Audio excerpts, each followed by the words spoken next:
Muitas vezes se diz que Deus, no Antigo Testamento,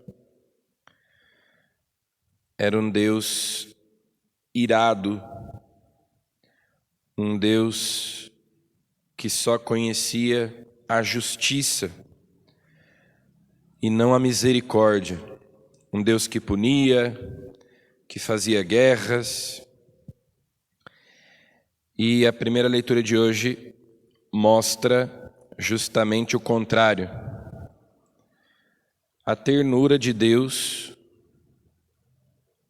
o seu amor, a sua misericórdia, que já se manifestavam também lá no Antigo Testamento.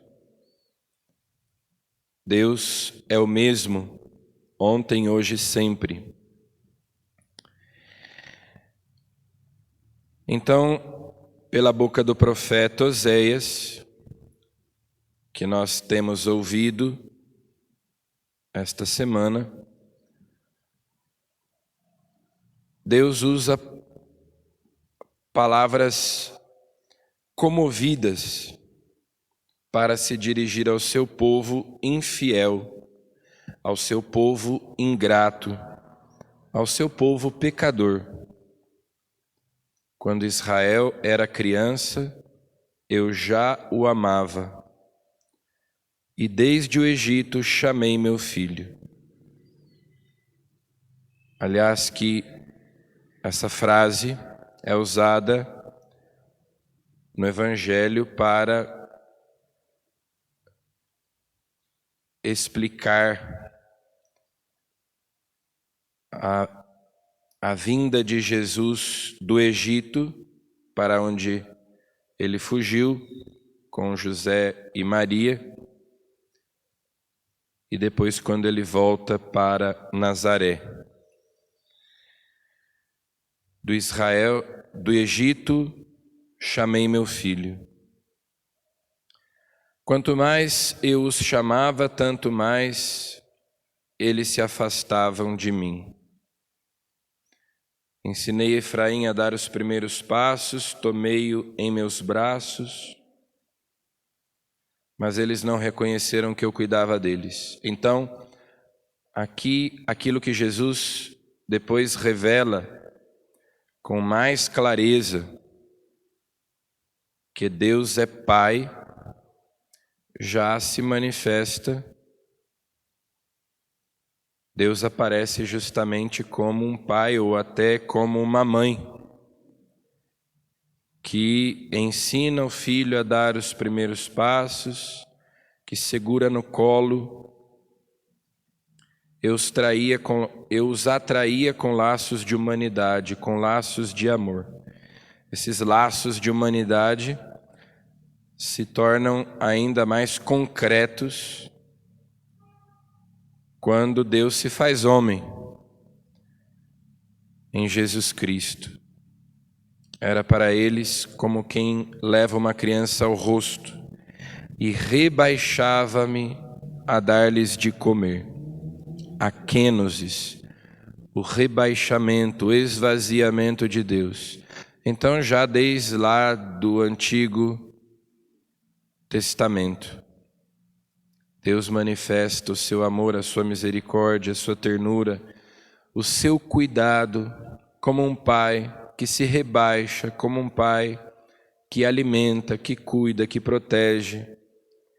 E sempre também o profeta apresenta essa oposição entre a fidelidade de Deus à aliança e ao mesmo tempo a ingratidão dos seus filhos, que não reconhecem os atos de amor do seu Pai, do seu Deus. Aquele povo que, como diz a leitura, quanto mais Deus os amava, tanto mais eles se afastavam dele, imolavam e sacrificavam aos ídolos. Meu coração comove-se no íntimo e arde de compaixão. E por isso Deus promete não dar vazão à sua ira, não dar largas à sua ira, não destruir o seu povo, não punir o seu povo, mas manter-se sempre fiel à aliança. Essa fidelidade de Deus à aliança, que é o seu amor, a sua misericórdia. Tudo isso que o profeta Oséias diz a respeito de Deus se materializa, se concretiza, se personifica em Jesus. Esses laços de amor, esses laços de humanidade, esse rebaixamento de Deus, quando o Filho de Deus se fez homem. E Ele mesmo se faz criança, assim como Deus toma o seu povo pela mão e o conduz, como um pai cuida da sua criança, do seu filho, o próprio Deus se faz criança.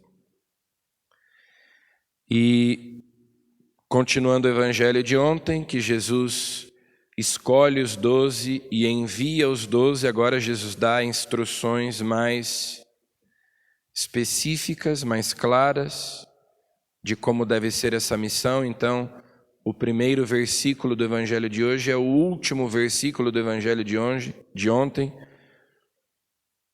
Em vosso caminho anunciai, o reino dos céus está próximo. E esse anúncio é confirmado, é acompanhado pelos milagres. Curai os doentes, ressuscitai os mortos, purificai os leprosos, expulsai os demônios, são os sinais que acompanham os que creem. Lembrando que para nós os principais sinais são os sacramentos. Esses são os sinais que acompanham a pregação do Evangelho. Como nós já meditamos esta semana, a fé não é produzida pelos milagres. A fé é produzida pela pregação da palavra. Fides ex audito. A fé entra pelos ouvidos. Ela vem de ouvir a palavra de Deus e obedecê-la. Agora, os milagres podem confirmar, podem robustecer a fé, mas a fé é produzida sobretudo pela pregação da palavra de Deus, pela pregação do Evangelho. Mas Jesus garante que esses sinais acompanharão a pregação para confirmá-la de algum modo, para mostrar que essa palavra é eficaz, que essa palavra realiza aquilo que ela significa. São sinais de salvação. E Jesus então fala da pobreza evangélica, a pobreza que é um dos conselhos evangélicos, que os seus apóstolos sejam desprendidos, desapegados, que não levem muita coisa pelo caminho, para que nada seja um obstáculo à pregação do Evangelho, que eles não tenham o coração apegado a nada. Então, que não levem ouro, nem prata, nem dinheiro, nem sacola, nem 2 túnicas, nem sandálias, nem bastão. Que confiem na providência de Deus, assim como Jesus andava e não tinha não tinha sequer um lugar para reclinar a cabeça.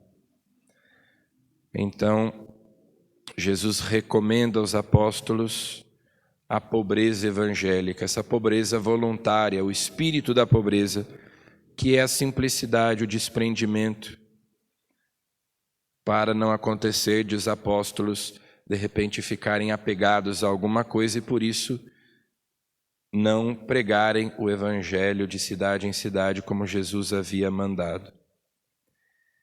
E promete também que aqueles que rejeitarem o seu anúncio, as cidades que não acolherem o Evangelho, serão tratadas com mais severidade do que Sodoma e Gomorra, porque Sodoma e Gomorra foram condenadas pelos seus pecados.